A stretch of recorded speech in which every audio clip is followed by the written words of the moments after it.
I'm so sorry to distract you, but I tried very hard to create this video. Watch it all the end and enjoy. My name was simply White. I was an old camel whose bones ached with every step on the scorching sand. My master Hamid had lost everything. Today, he is selling me for meat to the cruel merchant Azar. The price of my life has been determined. 10 copper coins. Azar looks at me with the disdain of a butcher. I can smell his knives and the blood of other animals. To him, I am just a walking piece of meat. Hamid doesn't look me in the eye. He is ashamed, but hunger is stronger than shame. He hands the rope to Azar. I am no longer his property. I am goods that will soon spoil under this merciless sun. The deal is done. 10 copper coins pass from one dirty pocket to another.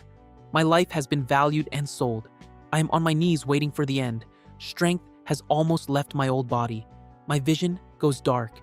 The heat of the sand seems to be the last sensation before oblivion. Azar roughly jerks the rope to pull me up. It is a final humiliation. I cannot stand up. Death is already here. Suddenly, a blue panel flashes before my inner eye. Unfamiliar symbols form into words I can understand. The Lord of Mirage's system activated. Rank SSS. What does this mean? The panel updates. Current mana reserve 0.01%. Insufficient for self-activation. External faith catalyst required for first materialization. Another cruel joke of fate. My gaze slides to the side. Next to Azar's tent, a slave girl lies in the dust. Her lips are cracked. She is barely breathing. She will die within an hour. Her despair is the only strong emotion nearby. I feel her pain like a physical push. She is not praying to a specific god. She is praying to the desert itself for a drop of water. It is pure, desperate faith in salvation. The system reacts. Catalyst found. The choice is simple. Die now or use this chance. I focus my last spark of life.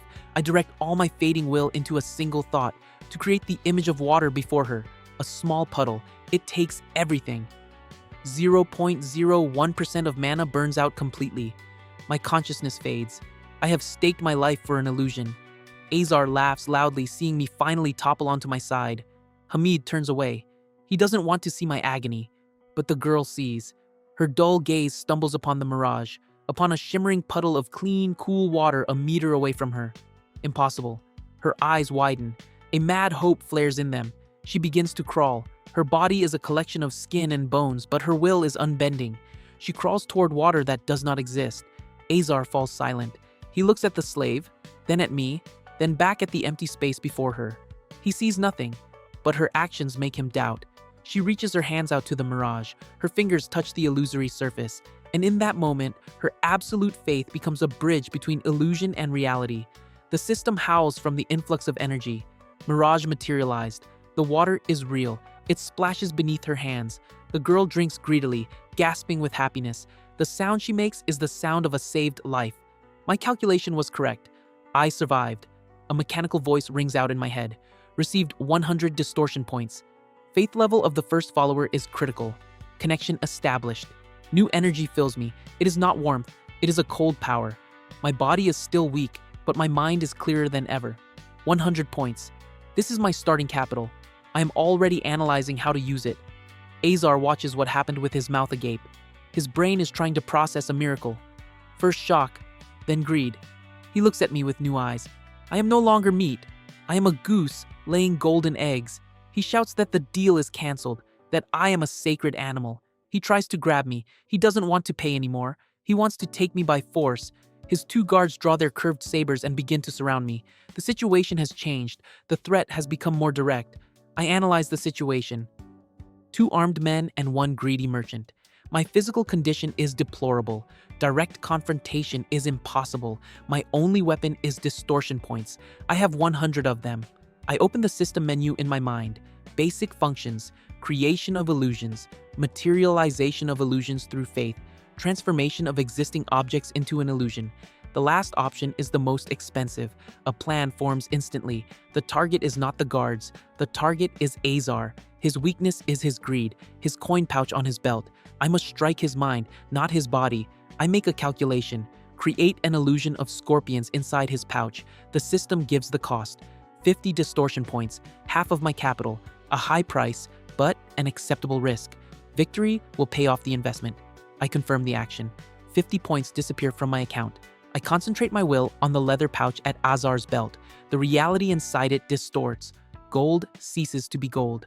Azar reaches his hands toward me. At that moment, the illusion activates. He decides to check his pouch, as if afraid that it too has become an illusion. His fingers grope not cold coins, but something alive and prickly. He cries out in surprise and pain. The illusory scorpions, which only he and I can see, begin to sting his hand.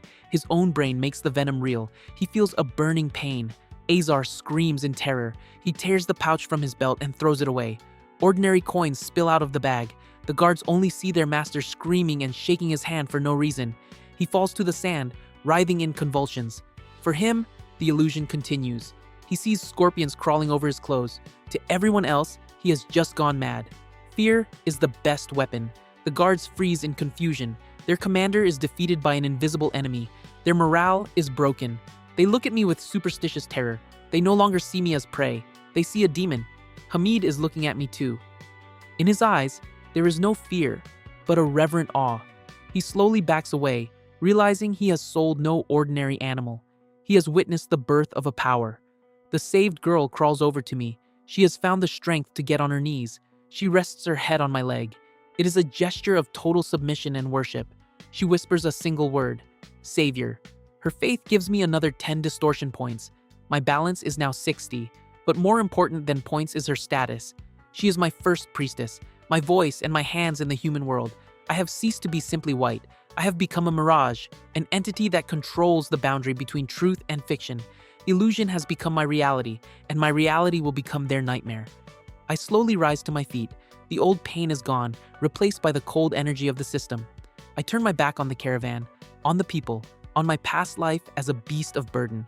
My priestess follows me. We walk deep into the desert. I have 60 points, a loyal follower, and a single goal. This desert was my prison. Now it will become my kingdom. I will create an oasis in the middle of the lifeless sands. I will turn an illusion into a thriving city. Any army that comes for my power will drown in an ocean that will appear and disappear at my will. My reality is the only reality that matters. Human empires are built on sand. My empire will be built from the very fabric of reality. The first chapter of my story has begun. We went deep into the lifeless sands. For the first few hours, the euphoria of victory and newfound freedom sustained my priestess. I named her Layla. This name the system suggested as the base identifier for the first follower. However, the desert quickly takes its toll.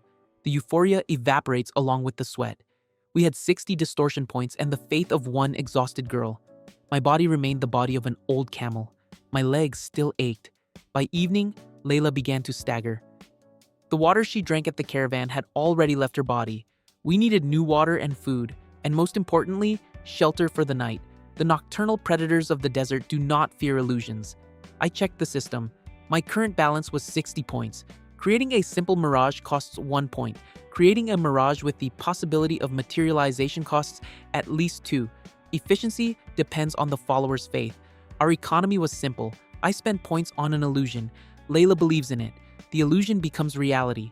I get the points back with a small profit. It is a closed cycle that needed to be started urgently. The first transaction. I found a dry crevice in a rock.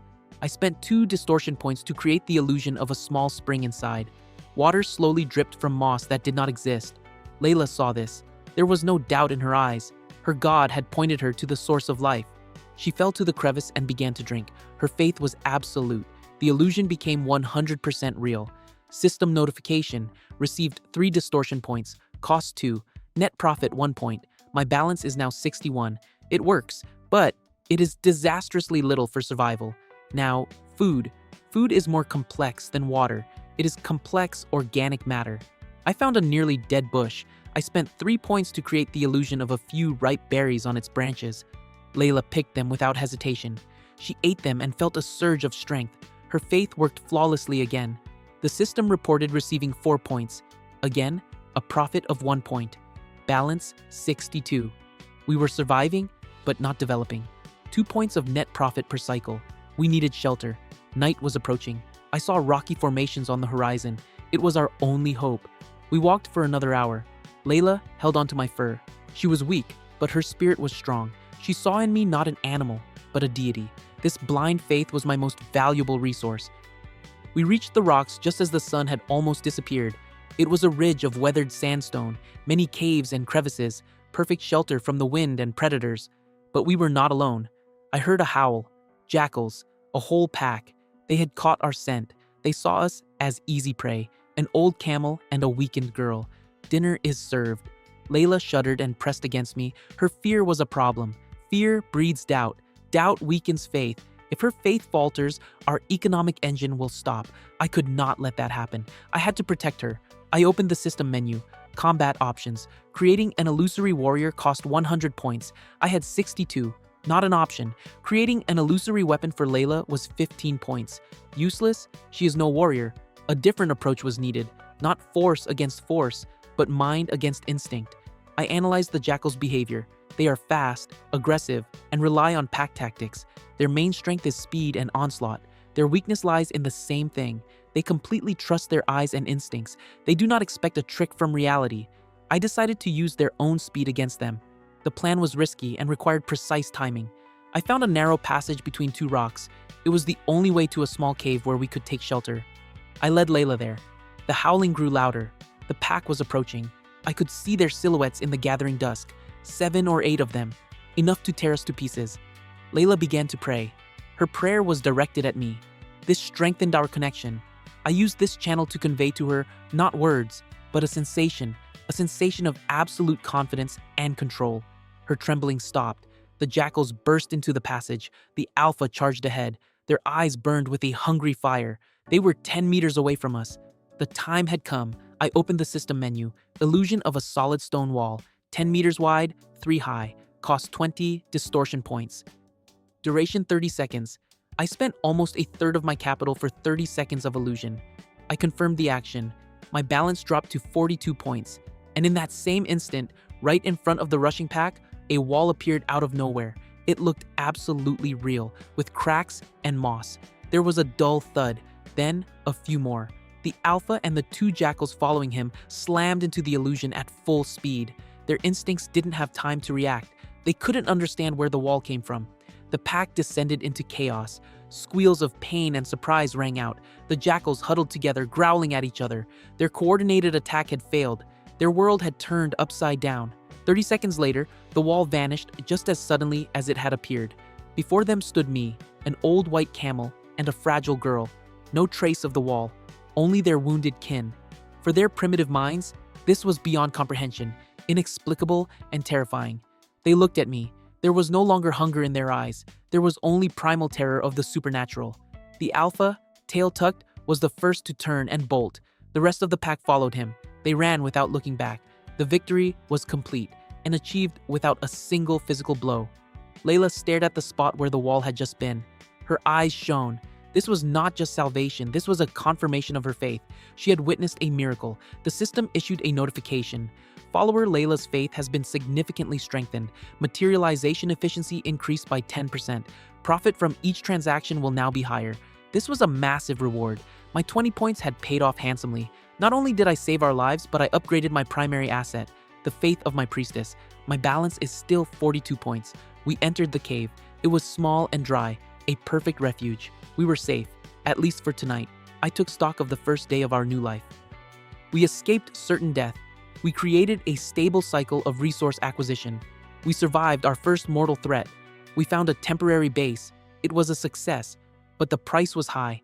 My point reserve had shrunk. I realized that the current economic model was too slow. A profit of 1 or 2 points per operation is a path to nowhere. I needed a way to increase income. The new 10% increase in efficiency was a step in the right direction. Now, for a water illusion costing 2 points, I received not 3, but 3.2 points. Little, but better. I needed to automate the process. I couldn't constantly create minor illusions. I had to create something permanent, something that would generate faith and points without my direct involvement. The idea came naturally, a permanent water source, not just the illusion of a puddle, but a real small spring that would flow continuously. This required large investments. I checked the system, creating a permanent illusory object. The cost depended on size and complexity. A small spring cost 50 distortion points. I had 42, not enough. So the plan for the coming days was simple. Accumulation. We had to stay in this cave, continue our survival cycle, create water and berries, and save every single point. The goal was clear. 50 points. This was the first step in building my empire, a small spring in a nameless cave. But for us, it would be the foundation of a future kingdom. Over the next 3 days, we lived by a strict routine. In the morning, I created illusions of food and water. Layla materialized them with her faith. We gained a net profit. During the day, we fortified the cave. Layla found a way to block the entrance with stones, leaving only a narrow passage. I created illusions of snakes and scorpions around the cave to scare away curious animals. It cost 1 point a day but provided safety. Our balance grew slowly, 42 points, then 45, then 48. It was an agonizingly slow progression, but it was stable. Every day we became 3 points richer. On the 4th day, we reached our goal, 51 distortion points. We were ready for the next step. I explained the plan to Layla through our mental link. She understood everything without words. I chose the furthest corner of the cave. I spent 50 points, all our capital. My balance dropped to 1 point. I was staking everything again. An illusion of a spring appeared in the rock. The water didn't flow immediately. It was just an illusion, an empty form. Now everything depended on Layla. She had to fill this form with her faith, make it real. She fell to her knees before the spring. She touched the illusory stone. She closed her eyes and began to pray. All her gratitude, all her faith, she poured into this image. The process was slow. First, moisture appeared on the stone, then 1 drop, then a second, and finally, a thin stream of clean, cold water flowed from the rock. The spring became real. The system notification was deafening. Permanent materialized object created, received 150 distortion points. Follower, Layla's faith has reached a new level. Passive faith generation unlocked. My balance skyrocketed from 1 point to 151. This was a jackpot. Our economy had made a quantum leap. Passive generation meant the spring itself would bring me points. As long as Layla was near and believed in its divine origin, I received 1 point per hour, 24 points a day, simply because it exists. This completely changed the rules of the game. We transitioned from active survival to passive income. Now I could think not about food for today, but about strategy for months ahead. Our little oasis in the cave became a real base, but I understood this was only the beginning. 151 points is a lot compared to what we had, but it is nothing on a worldly scale, and our spring would sooner or later attract attention. Not only animals, but people too. Water in the desert is the most valuable resource. It attracts life, and it attracts death. We needed protection, real protection. I opened the system menu again. I scrolled down to the defensive structures section. Illusory trap, wolf pit, cost 10 points for 24 hours. This was exactly what was needed. I placed the trap right in front of the cave entrance, an invisible pit 3 meters deep. Anyone who tried to enter without knowing the safe path would simply fall into an illusion that would become reality for them. Now, our base was protected. We had a permanent water source and passive income. We survived. We established a foothold. But I knew the real trials were still ahead. A solitary spring in the desert is not a kingdom. It is merely bait, and soon, a predator bigger than a pack of jackals would come for it. And I had to be ready for it. I looked at my balance. 141 points after installing the trap, plus 24 points of passive income per day. I began to save. The new goal, 200 points. The system hinted that new opportunities would unlock at this level. The ability to recruit new followers or create more complex illusions. I had to reach this level as quickly as possible. Layla sat by the spring, singing softly. She was happy. She lived in safety under the protection of her god. She didn't know about my calculations and plans. Her world was simple and clear. My world consisted of numbers, risks, and strategies. I was a god to her, but to myself, I was just a player trying to win the cruelest survival game. And I had no intention of losing. The next few days passed in tranquility. We accumulated resources. My balance reached 190 points. We were on the threshold of a new stage. But the desert does not like tranquility. On the 6th day of our stay in the cave, I felt it. A disturbance on the border of my territory. Someone had fallen into my illusory trap. Judging by the weight, it was not a beast. It was a human. I walked to the exit. Layla followed me. In the illusory pit floundered a man, dressed in the rags of a scout. He was exhausted and dying of thirst, but he was alive. The system issued a prompt. Potential follower detected. Critical condition, intervention required.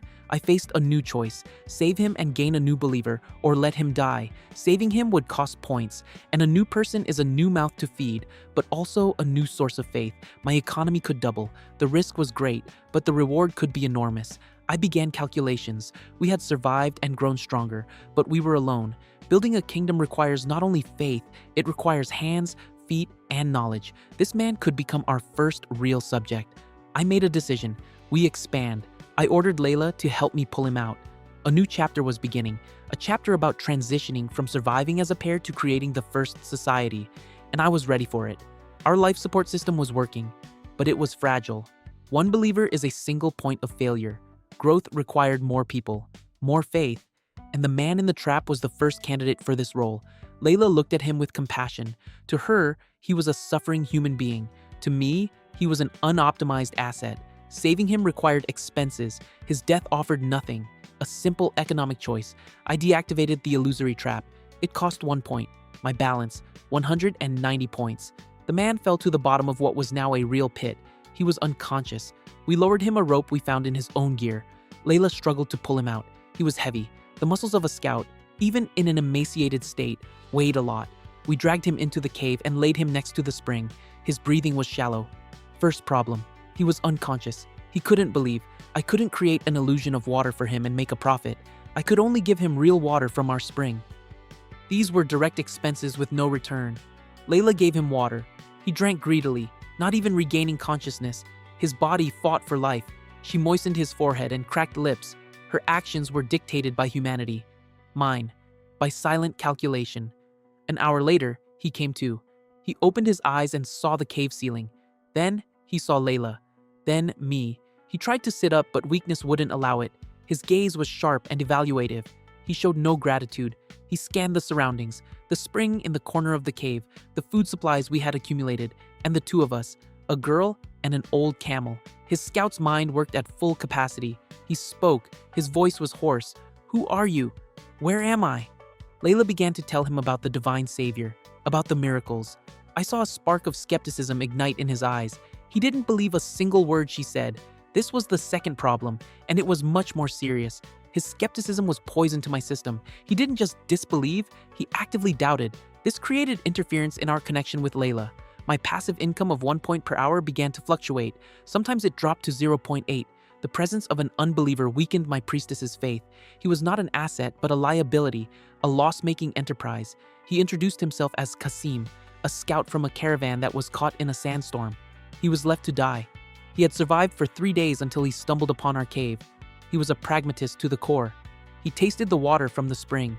He admitted it was clean and cold, but he immediately began looking for a logical explanation. An underground river, a unique geological formation, anything but a miracle. Every argument he made struck at Layla's faith. She started arguing with him, trying to convince him, but her childlike faith was powerless against his iron cynicism. My passive income dropped to 0.5 points per hour. The situation was getting out of control. I was losing money. I had to either get rid of him or convert him. Getting rid of him was easier, but I had already invested points and resources in him. I disliked writing off losses, so I had to break him, break his worldview, shatter his reality. I needed a demonstration of power, something so impossible that his pragmatic mind couldn't find an explanation. I opened the system menu again. I needed an illusion that would shake him to his core. Create a gold bar? He'd think it was a magic trick. Create an illusory beast? He'd think it was a hallucination from thirst. I needed something more fundamental. I found exactly what was needed, the illusion of growth. I could make a dry seed sprout and bear fruit in a few seconds. This violated the basic laws of nature. He wouldn't be able to explain this. The cost of the operation was high, 50 distortion points, a quarter of my current capital.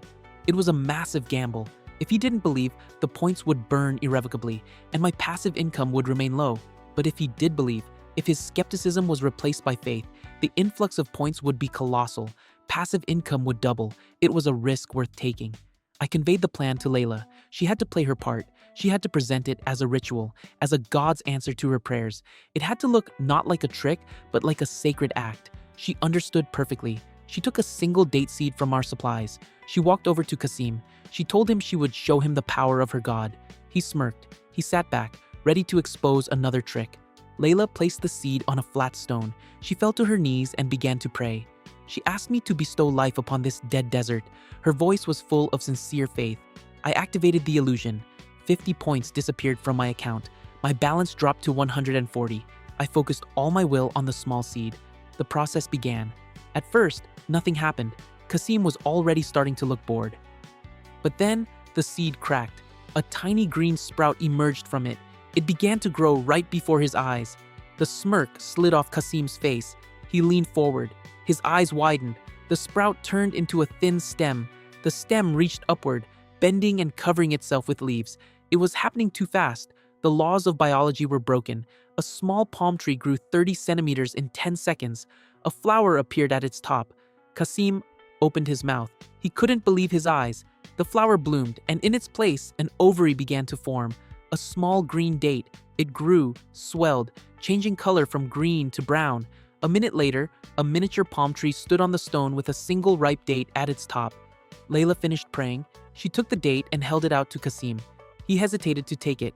He looked from the fruit to me. His brain frantically searched for an explanation. A collapsible palm tree, a prepared magic trick, a chemical reaction. Nothing fit. He took the date. It was warm and real. It smelled like a real date. He brought it to his mouth and took a bite. The taste was real, sweet. This was no hallucination. At that moment, his reality cracked. The wall of cynicism he had built over the years collapsed. He looked at me. There was no longer skepticism in his eyes. There was only shock and awe. System notification. Faith of the new potential follower Kasim has reached a critical mark. Received 200 distortion points. Secondary connection established. Shock and awe are the best soil for faith. My balance skyrocketed to 340 points. I didn't just get my 50 back. I made a 300% profit. It was a resounding success. My risk paid off in full. Passive income changed too. The system reported that it was now 2 points per hour, 24 from Layla and 24 from Kasim. 48 points of passive income per day. Our economy had doubled. Kasim slowly dropped to his knees. He wasn't looking at Layla. He was looking at me. He didn't say a word, but his gesture said it all. He acknowledged a power that was beyond his comprehension. He didn't become a fanatic like Layla. His faith was different. It was the faith of a pragmatist. He didn't worship me. He recognized me as the dominant power in this world, and he wanted to be on the winning side. This suited me perfectly. I didn't need love. I needed faith as a resource, and Kasim's cold, calculating faith was no less valuable than Layla's hot and blind faith. Now I had two followers, a priestess and a warrior. Layla was my voice and the heart of the cult. Kasim would become its eyes, ears, and sword. Our small group had become a full-fledged unit. I gave Kasim his first task, reconnaissance. He had to scout the surroundings within a 10-kilometer radius, find other water sources, assess the presence of predators and other people, draw a map. He accepted the order without question. It was work he knew and knew how to do. He rested for another day, recovering his strength. I spent 10 points to create a durable, illusory canteen and knife for him. Layla materialized them with her faith. Now, we had our own manufacturing. Kasim was impressed. The ability to create objects out of nothing was for him another proof of my power. He left at dawn, and Layla and I remained at the base. Now, we had a front line and a rear. I started thinking about the next step. Just sitting in a cave was no longer an option. We needed to expand. My balance was 330 points after creating equipment for Kasim. I had a stable income. I could afford more ambitious projects. For instance, improving our base. The cave was a good hideout, but it was just a hole in a rock. I wanted to turn it into a real fortress, with permanent defensive structures and minimal comforts for my followers. I opened the construction menu. A stone wall with a gate cost 200 points. It was expensive, but it would be a permanent improvement, not a temporary trap. And it would strengthen the faith of my followers. They would see their God building a home for them. It would give them a sense of security and stability. And this, in turn, would increase the passive generation of faith. This was a long-term investment in infrastructure. I decided to wait for Kasim's return. His report could change my plans. If a hostile tribe or a large predator turned out to be nearby, then the wall would become priority number one. If not, I could invest the points in something else. 3 days later, Kasim returned. He brought valuable information. 5 kilometers to the north was an abandoned nomad camp. There was a dried-up well there, and 10 kilometers to the east ran a merchant caravan route. This was important news. The dried-up well was an opportunity. I could create the illusion that it had filled with water again, and that would attract new followers. The caravan route was both an opportunity and a threat. A threat because we could be discovered, an opportunity because caravans are a source of resources and information, and potential recruits. Our little world had touched the big one. Kasim also reported on predators. Besides jackals, giant scorpions lived in the rocks. They were dangerous, but their venom was a valuable commodity on the black market. Another economic opportunity. Now I had 3 development options. First, fortify our current base by building a wall. Second, expand to the dried up well and establish an outpost there. Third, start interacting with the caravan route. Each option had its pros and cons. The wall provided safety but was expensive. An outpost at the well could attract new people but required dividing my forces. The caravan route promised wealth but also high risks. I had to make a choice, and this choice would determine our entire future. I couldn't afford to make a mistake. I plunged into calculations again, analyzing each option. Lila and Kasim waited for my decision. They trusted me completely, one as a god, the other as a commander. Their faith was my main capital and my main responsibility. After long deliberation, I chose the riskiest but also the most profitable path. We would start interacting with the caravan route, but not directly. We would act like ghosts, like a mirage. I laid out the plan to my followers. We will create an illusory oasis off the main path, with clean water and shady palm trees. It will be visible from afar, bait for weary travelers. When a caravan turns toward our oasis, we will observe. We will assess their strength and intentions, and only then will we decide whether to make contact or not. We will be the hunters, not the prey. Kasim liked the plan. He was a master of ambushes and reconnaissance. Layla was thrilled by the idea of helping suffering travelers. Everyone found something for themselves in this plan. Their faith strengthened even more. Preparations began. We needed to choose the perfect spot for the illusory oasis, close enough to the path to be noticed, and far enough away that we could retreat in case of danger. Kasim found such a place, a small depression 3 kilometers from the route, shielded on one side by a ridge of rocks, a perfect position for observation. We moved our camp there. Our old home in the cave was abandoned. The spring continued to flow. Perhaps it will save the life of some random traveler. That was a small price for everything it had given us. Now, we were ready for the big game. I looked at my balance. 350 accumulated points, plus 48 a day. This should be enough for the first stage. I spent 100 points to create a basic illusion of an oasis, a few palm trees and a small lake. It was visible from the caravan route as an inviting mirage. The trap was set. All that was left was to wait. At this moment, I finally ceased to be someone just surviving. I became a strategist, a player arranging pieces on the desert board. And my goal was not just to survive, my goal was to win. Layla and Kasim looked at the illusory oasis with reverence. They saw a miracle. I saw an investment. They saw salvation for travelers. I saw a generator of a new faith resource. Our path to power had begun. Our relocation to the new position was executed quickly and stealthily. We set up camp in the rocks overlooking the illusory oasis. Kasim organized an observation post. I spent 20 points to create an illusory shelter. Our new home was less comfortable than the cave, but strategically flawless. We controlled all approaches to the trap. My balance dropped to 230 points, but the passive income of 48 points a day was quickly restoring it. We waited for 2 days. During this time, Kasim perfected our positions. He created several false trails leading away from our actual hideout. He thought like a predator preparing its lair. On the 3rd day, dust appeared on the horizon. A caravan, a small one, 30 camels, and about 15 people, most likely petty merchants. A perfect first target. They were weak enough not to pose a threat. They moved slowly. Men and animals were exhausted by the heat. Their canteens were nearly empty. Our illusory oasis was salvation to them. Their scouts spotted it and galloped to the leader. I saw the caravan perk up. They changed course and headed straight for us. Our bait had worked. Now began the most crucial phase, analysis and evaluation. Kasim took out his spyglass. He began to report. 15 people, 12 guards, 3 merchants, armed with sabers and short bows, looking tired but not broken, carrying carpets and spices, not overly valuable cargo. The main problem was their reaction. What would they do when they realized the oasis was a mirage? Get angry, get scared, or simply turn around and leave? Our next actions depended on that. The caravan approached the edge of the depression. They stopped in bewilderment. From their vantage point, the oasis should have been right in front of them, but they only saw sand. I maintained the illusion only from a long distance. I watched them argue. The scout swore he had seen palm trees. The caravan leader accused him of deceit.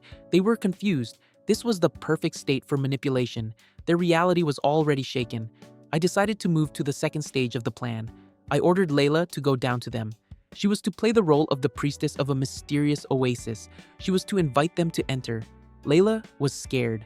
15 armed men. But her faith in me was stronger than her fear. She put on a simple white robe we had made from spare fabric and began to descend the slope. Her appearance had an effect. A lone girl in white in the middle of the desert. The guards immediately raised their weapons. But the caravan leader stopped them. He was intrigued. Layla approached them. She spoke calmly and confidently. She told them they only see what they are allowed to see, that the sacred oasis reveals itself only to those who come in peace and with a pure heart.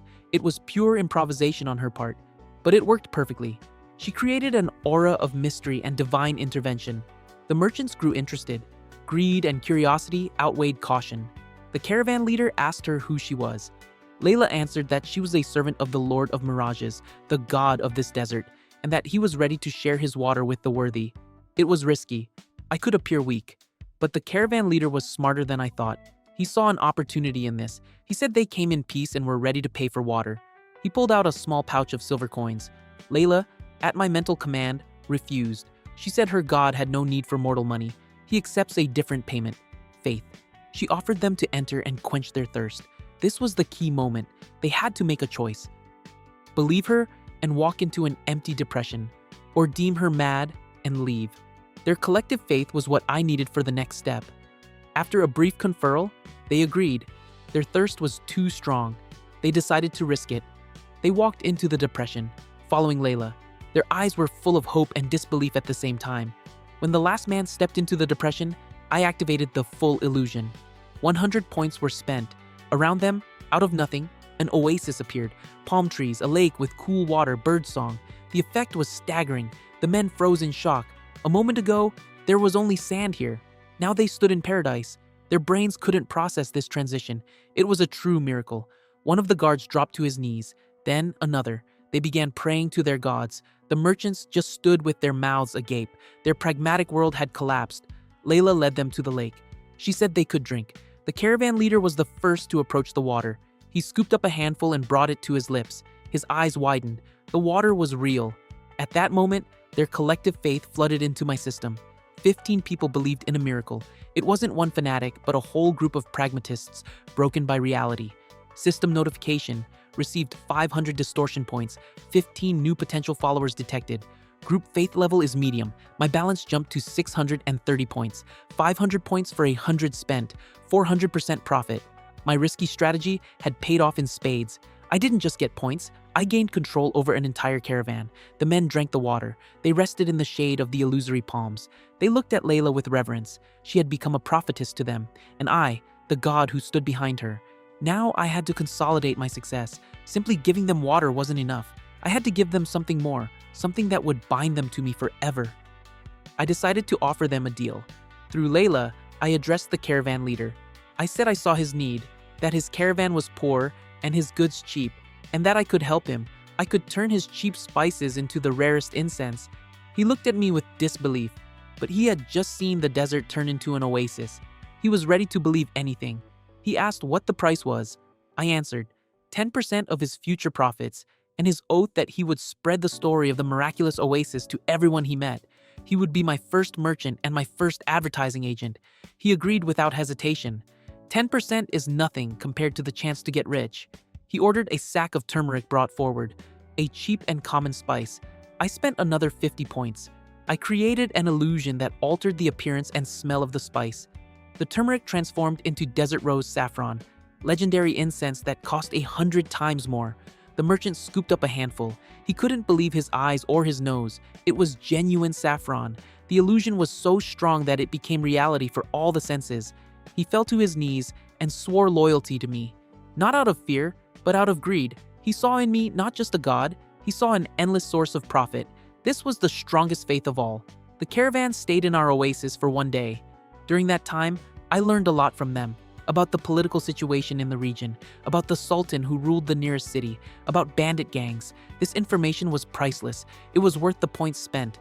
I gained not only profit, but strategic data. My map of the world expanded.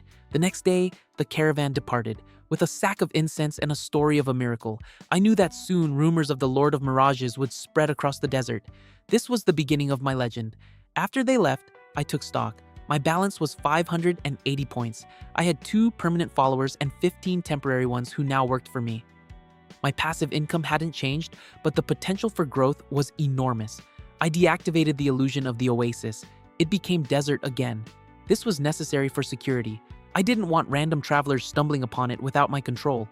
Kasim was impressed. He saw how I controlled people without striking a single blow. He understood that power isn't just a sword. Power is control over reality and over the economy. Now, we had an agent in the outside world, a merchant named Jafar. He would return in a month with our share of the profits and with new caravans that would want to see a miracle. We returned to our main hideout in the rocks. I decided to invest the accumulated profit into infrastructure. We needed a real home, not just a cave, but a place we could call a base. I spent 200 points on Project Oasis. I chose our depression, the place where the illusory oasis had been. Now, I was going to make it real, at least partially. I couldn't create a real lake, it was too expensive, but I could create a permanent spring, like in our first cave, only 10 times larger. Cost? 100 points. I activated the creation. In the center of the depression, a real spring gushed from under the ground. Not an illusion, but a permanent materialized object. The faith of Lila and Kasim made it real. The system reported. Permanent water source level 2 created. Passive faith generation from nearby followers increased by 50%. My income from Layla and Kasim rose to 36 points a day from each. Now, my total passive income was 72 points a day. This was a serious figure. It allowed me to plan more large-scale operations. Around the spring, I spent another 100 points creating fertile soil. An illusion of black earth covered a patch of sand. Layla planted date and vegetable seeds we had found on Kasim in it. Now, we had not only a water source, but also a food source. Our small settlement began to take shape. I named it the Oasis of the Mirage. It was a name that soon the whole desert would know. The next step was defense. I didn't build a wall. It was too conspicuous. Instead, I spent 50 points creating a network of illusory traps around the perimeter of the depression. Quicksand, scorpion nests, poisonous snakes, all these were illusions, but for anyone who fell into them, they became reality. Only Kasim knew the safe paths. Now, we had a base, with water, food, and protection. We had a stable income and agents in the outside world. We had moved from survival to expansion. We had become a force to be reckoned with. But I knew this was just the beginning. Rumors about us would attract more than just merchants. They would attract bandits, Sultan's soldiers, and others who would want to seize my power. I had to be ready. I began saving points.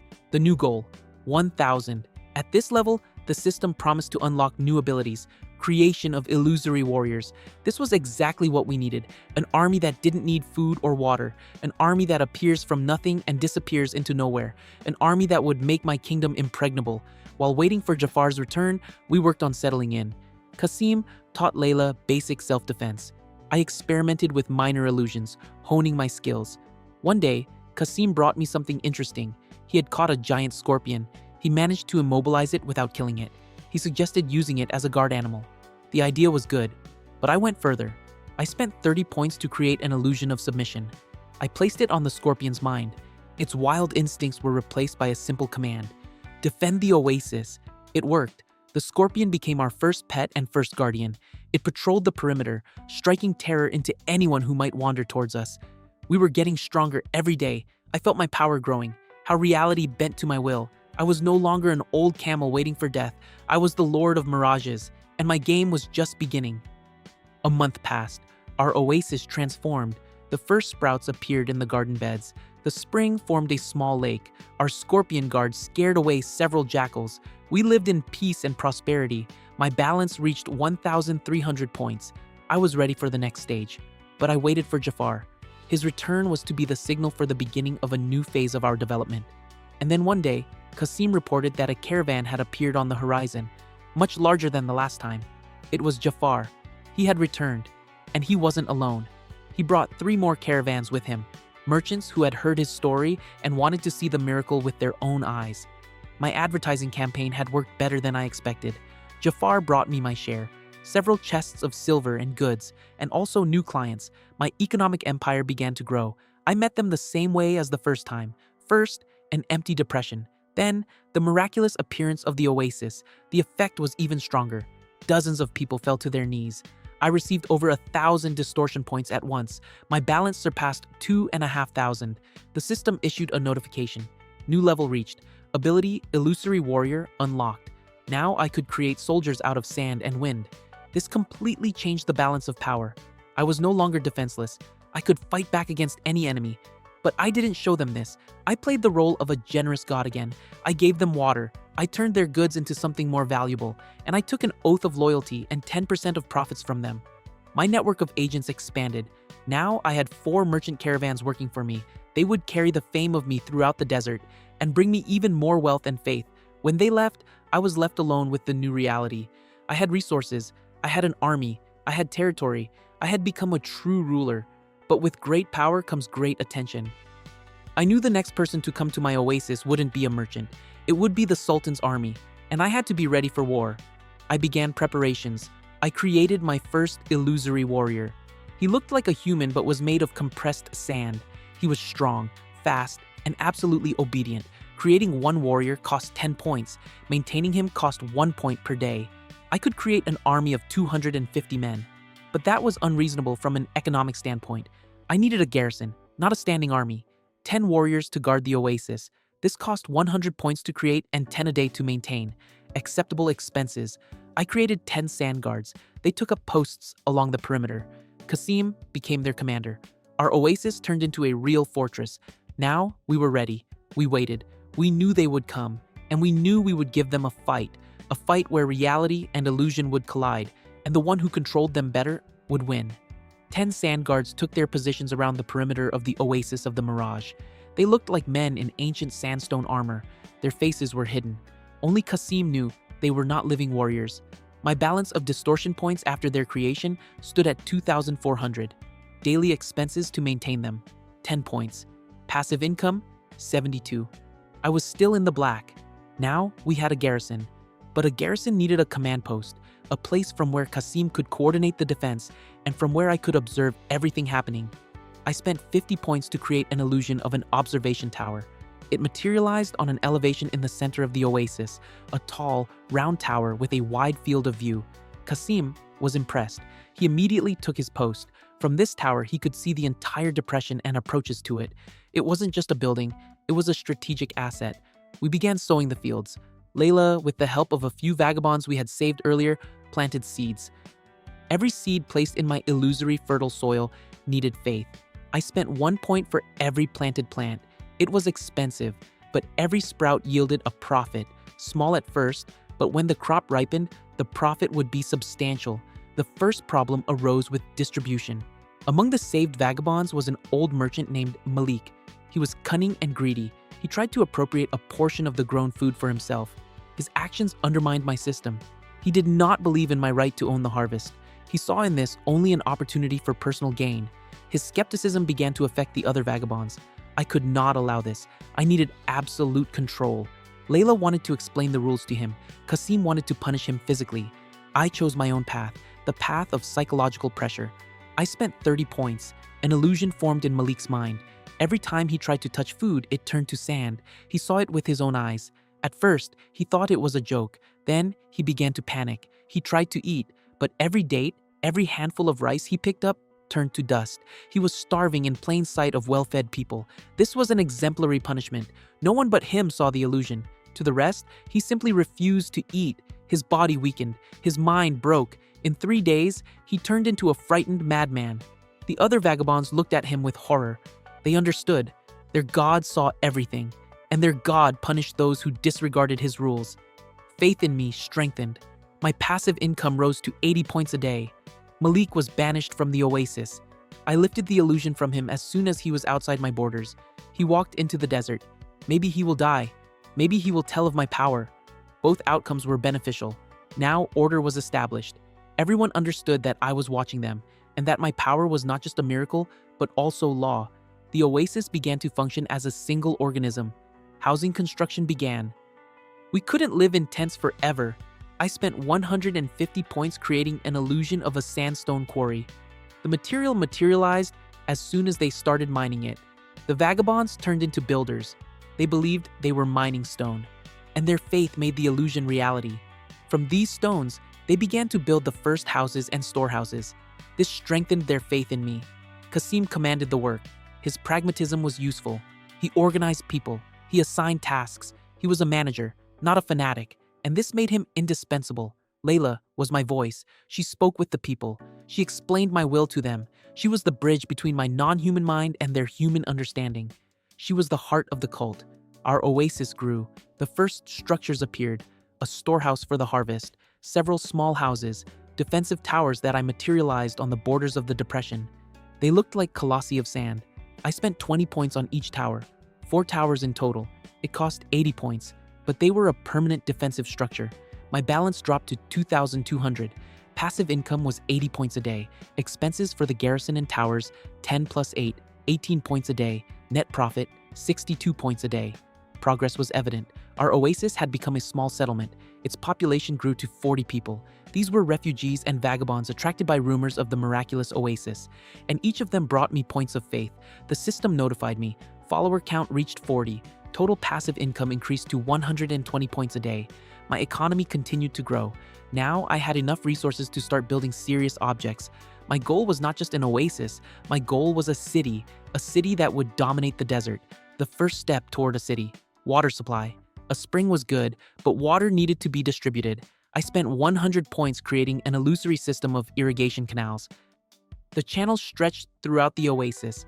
The residents' belief that water was flowing through these canals made them real. Water flowed through the channels, irrigating fields and being delivered to every home. It was a monumental achievement for the desert. The residents were ecstatic. Now water was accessible not only at the spring. This improved sanitation and crop yields, and strengthened their faith in me even further. My balance dropped to 2,100 points, but a passive income of 120 points a day quickly replenished it. Now I could think about more massive projects. I started planning roads inside the oasis, roads to the outer borders, roads that would simplify logistics. I spent 50 points creating an illusion of paved roads. The residents began building them. Faith made the illusion reality. Stone-paved roads appeared in the oasis. This improved transport accessibility and sped up work. System notification, settlement development progress, new abilities unlocked, creation of level 2 illusory buildings. Now I could build more complex structures. This was exactly what was needed. My base was growing. I wasn't just surviving. I was building civilization. My oasis was turning into a real city, and this was only the beginning. I started planning for expansion. The oasis had to grow. I spent 200 points creating an illusion of a defensive wall around the perimeter of the depression. A real stone wall. The residents' faith made it real. A stone wall 3 meters high appeared around the oasis, with gates and watchtowers. It was a true fortress. My balance dropped to 1,850 points. But it was an investment in security, in my independence, in my future. My sand guards took up posts on the wall. Kasim developed a system for patrolling and defense. Now, the oasis was impregnable to ordinary bandits. We were ready to meet large caravans. Those who believed Jafar and came to us for miracles. I knew their arrival would give me even more points of faith. And they came. Several caravans led by Jafar. They were full of hope, and they brought with them an abundance of goods and people. Jafar looked prosperous. He was rich and successful. He became a walking advertisement of my power, and his success attracted even more followers.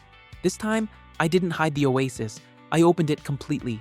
Let them see, let them believe, let my fame spread. The effect was even stronger than the first time. People didn't just see a mirage, they saw a thriving city in the heart of the desert. Walls, houses, fields, dozens of people fell to their knees. Their faith flooded into me in a powerful stream. I received over 3,000 distortion points. My balance exceeded 5,000. System notification. Follower count reached 120. Total passive income increased to 240 points a day. My oasis became a real city. Now I had enough points to start executing more ambitious projects. I could build anything. I could alter the landscape. I could change the world. But I was not in a hurry. Great power required great responsibility and great caution. I knew my rapid development would not go unnoticed. The sultans of the desert, their scouts, They're spies. They already knew about me. They saw my growing city, and they wondered what this force was that had appeared in their domains. I had to be ready for their reaction, for their attempts to suppress me, for their attempts to seize my power. I had to turn my oasis into a fortress, not only physical, but also economic. I started planning economic expansion. Jafar and his caravans were only the beginning. I needed a whole network of trading agents, agents who would work for me. I spent 500 points creating an illusion of a gold mine, not in our oasis, but in a remote area where no one expected to find gold. This was my next bait. The gold was real, but its existence depended on my will. This was counterfeit gold intended to sow chaos in the Sultanate's economy. My first economic weapon. I passed information about the mine to my agents.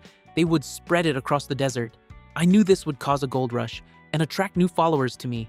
My balance dropped to 4,500 points, but the potential profit was enormous. I wasn't just building a city, I was building a new economic system, a system entirely under my control. I began training Qasim.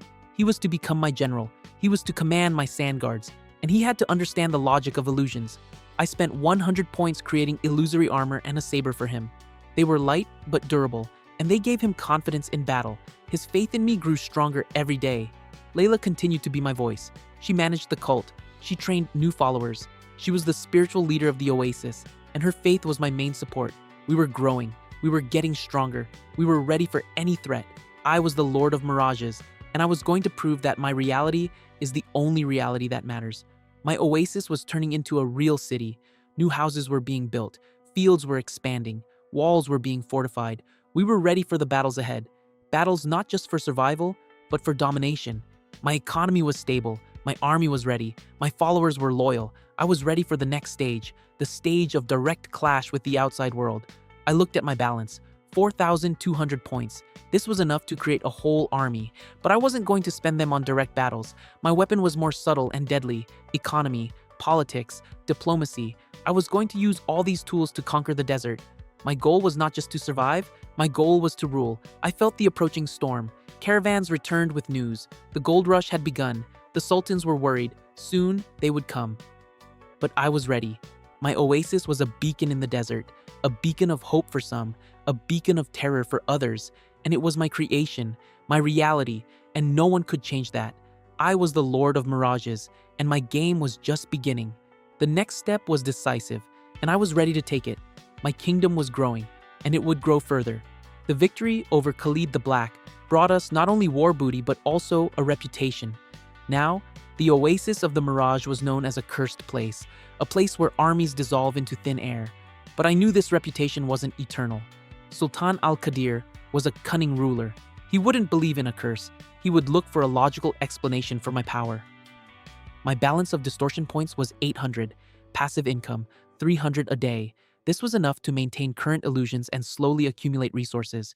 I began preparing for a major war. The Sultan wouldn't send spies or small detachments. He would come with all his might, and I had to be ready for it. First of all, I reorganized the militia. Using the captured weapons, we armed all the adult men of the oasis. 120 men now had swords and spears. Qasim began training them. This wasn't just training, it was training with elements of illusion. I created illusory opponents for them. This allowed them to hone their skills without real risk. I also started work on improving our fortifications. I spent 300 points creating an illusion of an additional layer of walls. Second walls appeared behind the first ones. The residents believed this was their labor, and their faith materialized the illusion. Our city was turning into a real fortress with double walls and multiple towers. My balance dropped to 500 points, but it was an investment in security. The second wall made our oasis nearly impregnable to an ordinary army. I also began working on logistics. War is not only battles, but also supply. We needed a stockpile of water and food in case of a prolonged siege. I spent 200 points creating an illusion of underground storage vaults. They materialized beneath our oasis, enormous cool chambers for storing grain and water. The residents began filling them. They didn't know these vaults appeared out of nothing. They believed they built them with their own hands, and their faith made them real. My balance dropped to 300 points. I was on the edge, but I understood that these investments were critically important for our survival. Qasim continued gathering intelligence on the Sultan. His scouts reported that Al-Qadir was assembling an army, much larger than the one Khalid had, thousands of warriors. He wasn't going to take chances. He wanted to crush me with numbers. This was a direct threat. My reputation as a desert demon hadn't stopped him. It merely made him more cautious. I realized my usual illusions wouldn't work against such an army. They would adapt to them. They would find a way to break through. I needed something far more powerful. I started developing a new plan. A plan that would crush his army before it even reached our walls. A plan that would strike at the very foundation of his power, at his economy. My goal was not just to defeat his army. My goal was to destroy his sultanate, reduce it to ruins, and do it without a single direct clash. I opened the system menu. I needed an ability that would allow me to affect the economy on a sultanate-wide scale. I found it. Illusion of wealth. This ability allowed me to create illusions of precious metals and gems in massive quantities, but not just illusions. Illusions that became reality for a short time. The cost was colossal. 5,000 distortion points. I had only 300. I urgently needed to build up capital, and I had very little time. I checked all income sources, passive income, 300 points a day, trade via Jafar. I ordered him to increase volumes and find new agents. I also activated a new program, illusory mines. I created illusions of silver and copper mines in different parts of the desert.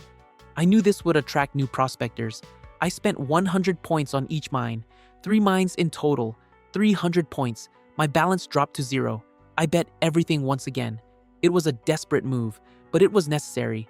Every prospector who believed in my illusory mines became my follower and brought me points of faith. This was my new gold rush. I sent my agents out to spread rumors about the new mines, rumors of untold riches. I knew human greed would be my best ally, and it was. Hundreds of people flooded into the desert. They abandoned their homes and families for the sake of illusory wealth. They believed in my mirages, and their faith filled me with power. My balance began to grow rapidly. 500 points, 1,000, 2,000. This was much faster than I expected. People were so desperate that they believed in any hope. System notification. Follower count reached 300.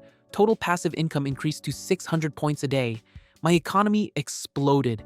I knew this was a race against time. Sultan al-Qadir wouldn't wait forever. His army was already gathering, and I had to strike first, a blow he didn't expect. I continued to accumulate points. The goal? 5,000. I almost reached it. 4,500 points. Just a few more days, and I would be ready. Qasim reported. The Sultan's army marched out. 10,000 warriors. They moved slowly but steadily. We had about 10 days left. Time was up. I couldn't wait for 5,000. I had to act now. I transitioned to executing my plan. Operation Economic Collapse. I spent 3,000 points to create the illusion of a massive fake gold mine, not where my previous mines were, but in the immediate vicinity of the Sultan's capital. I created an illusion that such an amount of gold lay there that it could collapse the world economy, and I ensured that this information reached the greediest and most influential merchants in the capital. They were the first to buy into it. They dropped everything and rushed to the mine. Their belief in getting rich quick was boundless, and it became my fuel. Then, I spent 1,000 points to create the illusion of a new trade route, a small but highly convenient one. It bypassed the Sultan's capital and led straight to the Sultan's competitors. I made it so this route looked like a safe and short alternative, so that caravans began using it instead of the old routes. This would deprive the Sultan of tax revenue. My balance dropped to 500 points. I was almost at 0 again, but I made a bet, and this bet had to play out. I began to wait. The Sultan's army kept moving, but problems began emerging on their supply routes. Caravans preferred the new route. The capital's markets were flooded with counterfeit gold. Inflation began rising rapidly. Prices skyrocketed. Merchants began losing money. Grumbling started in the capital. People were dissatisfied. Their faith in the Sultan began to weaken. Qasim reported. The army's morale was dropping. They were far from home. Their families were starving. Rumors of the fake gold had reached them too. They began to doubt their ruler. This was the beginning of my triumph. I wasn't fighting the army with a sword. I was fighting it with economics, and I was winning. Sultan al-Qadir was trapped. His economy was collapsing. His army was losing faith. His power was melting like sand in my hands. My illusions had become reality, a reality that was destroying his empire. I continued maintaining the illusions. It cost me 500 points a day. I spent almost my entire passive income on it. But it was worth it. Every coin spent was a blow to the Sultan. My oasis was safe. We were ready for a siege. But I knew it wouldn't come to a siege. The Sultan wouldn't be able to march his army all the way to me. He would be consumed by internal problems. The tactic worked. Al-Qadir floundered. He tried to stop the gold rush. He tried to force caravans back to the old routes. But it was too late. My illusions had penetrated deeply into his reality. He sent messengers to us, not with an ultimatum, but with a plea. He begged me to stop. He promised to recognize my oasis. He promised peace. But I was no merciful god. I was a pragmatic ruler. I saw his weakness, and I was going to exploit it to the very end. I refused him. Through Layla, I conveyed that the Lord of Mirages does not make deals with those who do not believe in his power, that he must accept his fate, and that his empire was doomed. It was cruel, but necessary. I couldn't afford weakness. I had to be ruthless, to show everyone that I was not to be trifled with. The Sultan's army finally lost its morale. Desertion became massive. Men dropped their weapons and went home. The Sultan was left without an army, and in his capital, a full-scale rebellion broke out. The people were driven to desperation by inflation and starvation. They demanded a change in power. They wanted a new ruler. Sultan al-Qadir was overthrown. His palace was looted. He was killed by his own subjects. My economic war ended in total victory. I hadn't spilled a single drop of blood. I hadn't lost a single warrior. I simply altered their reality, and that altered reality destroyed them. My balance was at zero. But I gained much more. I gained control over a vast territory. I gained power over the hearts and minds of thousands of people. Now, I could build a real city, a real empire. I could create a paradise in the middle of the desert, and I was going to do exactly that. I raised my head. My gaze was directed toward the Sultan's former capital. My game was just beginning. But now I was playing on a different level. I was the Lord of Mirages, and my power was absolute. Sultan al-Qadir was overthrown. His empire crumbled not from the sword but from illusions. My balance of distortion points was at zero, but my power was absolute. People from the former lands of the Sultan flocked to my oasis of the Mirage. They sought salvation from the chaos. They believed in me as a savior. The Lord of Mirages became their new god and ruler. My passive income skyrocketed. Hundreds of new followers, each bringing points of faith. I was now receiving over 2,000 points a day. My economy was stronger than ever. Our oasis began to grow at an unprecedented pace. I spent 5,000 points to create the illusion of a central palace, a massive structure of white stone with golden domes. The palace materialized under the faith of thousands of people. It became the heart of my kingdom, a place where I could live and from where I could rule. My balance dropped to 2,000. I spent another 3,000 points to create the illusion of a central market, a huge square with hundreds of stalls and trading rows. This became the new economic engine. The market materialized. Merchants from the Sultan's former capital hurried to take their places. They traded in my illusory goods, which were real to them. This brought me massive profit. My balance dropped to minus 1,000, but a passive income of 2,000 points a day quickly restored it. A day later, I was in the black again. I began reorganizing my new kingdom. Layla became my high priestess. She managed the cult and maintained the people's faith. Her authority was absolute.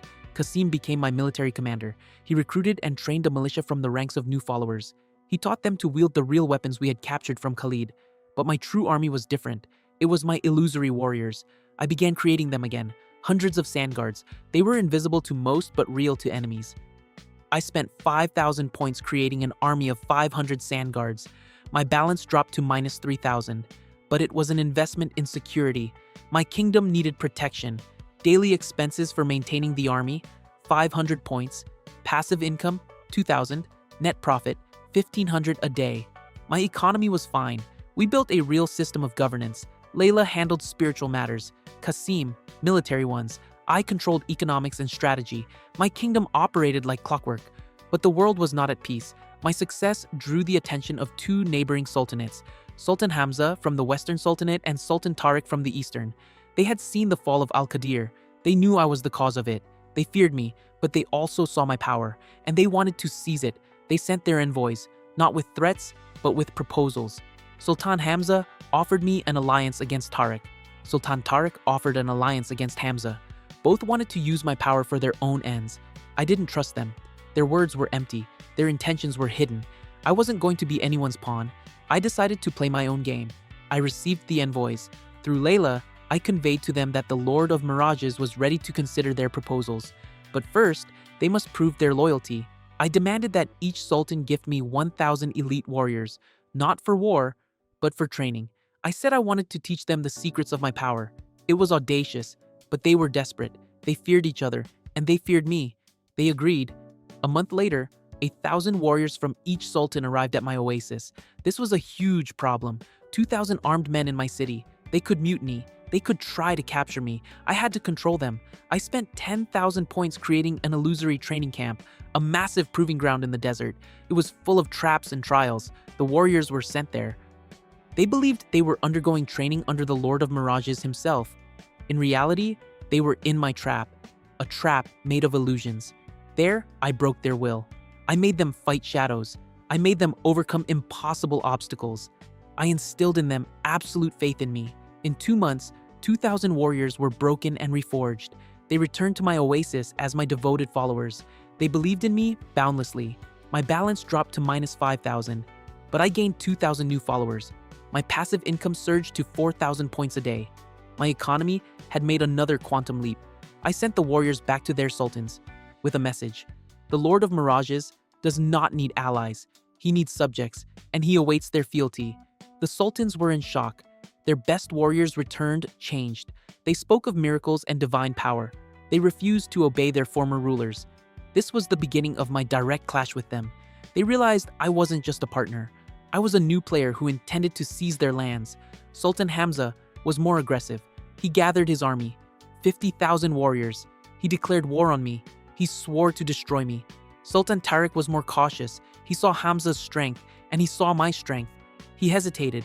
He didn't know what to do. I knew this would be my main battle, a battle of life and death, a battle for dominance in the desert. And I had to win it. I spent 20,000 points creating an illusion, the illusion of a massive ocean of ice in the middle of the desert. It was to appear right in front of Hamza's army. This was my trump card, the ability that could alter the landscape, the ability that could freeze an entire army, my most powerful illusion. My balance dropped to minus 16,000. I was deep in the red, but a passive income of 4,000 a day was quickly restoring it. In 4 days, I would break even. Qasim commanded the preparations. Our 2,000 trained warriors took up positions in the desert, not for a direct fight, but for routing. They were to herd Hamza's army into the trap. Layla prayed. Her faith was stronger than ever. She believed in my victory, and her faith was my main source of power. Hamza's army moved fast. They were confident of their victory.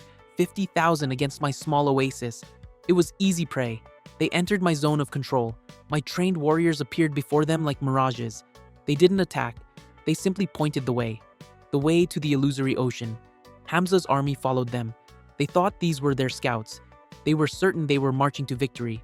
They didn't know they were marching to their doom. They approached the edge of a massive depression. Before them lay a mirage, a huge ice ocean. It was so real that they felt the cold. They were in shock. It was impossible, an ocean in the middle of the desert. But it was here. They saw it. They felt it. They believed in it. Sultan Hamza was bewildered. His generals advised retreating, but he was proud. He didn't want to retreat before a miracle. He ordered the army to march forward. His warriors obeyed. They began descending into the depression, the edges of which were covered in illusory ice. They believed they were walking on ice, and their faith made it real. They walked on the ice, thousands of warriors. Sultan Hamza rode at the front. He was certain he would defeat me. He was certain his power was greater than mine. At that moment, I struck. I canceled the illusion. The ice ocean vanished. 50,000 warriors found themselves at the bottom of a deep depression, in scorching sand. A scream of terror rang out. Panic gripped the army. They were trapped. They didn't understand what was happening. Their reality crumbled. Then, I struck the second blow. I exhaled. My special ability. The desert turned into an ice ocean, a real ice ocean. The scorching sand instantly became ice. Thousands of warriors were entombed within it. They couldn't move. They were frozen alive. Sultan Hamza was in the center of this hell. He looked at me, at the massive white camel. His eyes were full of terror. He realized he had lost. This was my victory. A victory by power. A victory by mind. A victory by reality. I destroyed an army of 50,000 men without a single blow. My points balance skyrocketed. The system reported, received 50,000 distortion points, massive distortion of reality, new ability unlocked, landscape alteration. My balance reached 34,000. It was an enormous profit, and I gained a new ability. I could alter the landscape at will. This completely changed the rules of the game. Now I could create mountains, rivers, and forests. I could turn the desert into a paradise. I could build a true empire. Sultan Tariq heard of Hamza's defeat. He didn't wait. He immediately sent envoys to me, not with threats, but with an offer of peace and unconditional surrender. He was terrified. He realized he couldn't fight me, that my power was beyond his comprehension. He was ready to acknowledge my authority. I accepted his surrender. He became my vassal. His sultanate became part of my empire. I became the ruler of a vast territory. My power was absolute. My kingdom was growing. I was the lord of mirages, and the desert world was now in my hands. But I knew this was only the beginning. My influence would grow, and soon I would face much more serious threats. Threats that do not come from humans. My victory was complete. But it also opened my eyes to the fact that the world is much larger and more dangerous than I thought. And I had to be ready for that. I looked at my balance. 34,000 points. Tremendous wealth. But it was merely a tool to achieve my ultimate goal, to become a true god. My victory over Sultan Hamza and Tariq's subsequent capitulation firmly established my dominance. I became the undisputed ruler of a vast desert territory. My oasis of the Mirage was now not just a city, but the capital of a new empire. My balance of distortion points stood at 34,000. Passive income had increased to 6,000 points a day. This allowed me to execute the boldest landscape alteration projects. First, I began greening efforts. I spent 10,000 points creating an illusion of vast forest tracts around the oasis. The faith of thousands of my subjects turned these forests into reality. Where previously there had been only sand, now grew palm trees, acacias, and date groves. This not only improved the climate but also provided new resources: wood, fruit, and shade. My empire flourished. Next, I spent another 10,000 points to create the illusion of a river. It began to take its source in the mountains I materialized in the west and flowed toward my city. The river became reality. It carried fresh water. It irrigated fields. It created fertile lands. Life in the desert changed forever. My city became a green paradise. My balance dropped to 14,000 points, but my investments paid off 100-fold. My empire thrived. Thousands of people came to my city. The population grew. My passive income continued to rise. It was now 10,000 points a day. I was incredibly wealthy. My economy was stable and self-sufficient. Layla became the high priestess of my empire. She managed spiritual life. Her temples and priests maintained the faith of the people. My cult became the official religion. Qasim became my chief general. He commanded an army of 2,000 trained warriors and 500 sand guards. He was my fist, my protection. My authority was undeniable. No one dared challenge me. I was the lord of mirages, the god of this desert. But I felt this was still not the end. My massive distortions of reality left a mark. I felt a subtle tremor in the fabric of the universe. The system issued a new warning. Reality integrity in the sector compromised by 0.3%. I didn't know what that meant, but I felt it was something more than just a number. It was a new threat, a threat that did not come from humans. Qasim returned from a scouting mission. His face was tense. He brought alarming news. Strange things had happened in the area where the fake gold mine used to be. The sand there had turned into black glass, scorching hot and brittle, and strange crystalline creatures had emerged from rifts in the ground. They devoured light and heat. These were not animals. These were not people. This was something else, something that didn't obey the laws of this world, and it was the result of my activities. My illusion of the gold mine had penetrated too deeply into reality. It had created a rift, a portal to another dimension, from where these creatures had come. The system issued a new message. Warning. Reality breach point detected. Your activity has attracted the attention of the devourers. A cosmic-level threat is approaching. This was what I had feared. My power was great, but it was merely a tool that could attract something far more powerful. Now I understood that my game was only just beginning. My empire was built. My power was absolute, but that was only preparation. Preparation for a war that would not be a war of men, a war against creatures that devour reality, creatures that came from another dimension. I looked at my balance. 14,000 points, enough to build another city, enough to create another army. But was it enough to fight the devourers? I didn't know, but I had to find out. I had to prepare. I raised my head. My gaze was directed toward the black glass, toward the new threat. I was the lord of mirages, and I wasn't going to surrender my reality. My kingdom was flourishing, but its existence was under threat, under a threat that was beyond human understanding, and I was the only one who could stop it. A new chapter was beginning, the chapter about the battle for reality itself, and I was ready for it. I was ready to fight, and I was ready to win. My game continued, but now the stakes were much higher. It wasn't just my life on the line. The existence of the entire world was on the line, and I was ready to accept this challenge. The following video and all of its content are entirely fictional and as a original copyrighted creation of the author. My story is created solely for artistic and narrative purposes within a fictional universe. There is no way encourage violence or dangerous behavior and should not be attempted in real life. Please note that all characters depicted in this work are entirely fictional and are strictly portrayed as being 18 years of age or older. This content is created solely for entertainment purposes and it's not intended to offend, malign, incite violence, or cause harm to any individual, group, or entity. This channel goes beyond entertainment. It is designed to deliver immense value, revealing profound meanings and deep insights for stories that make you think and feel on a whole new level.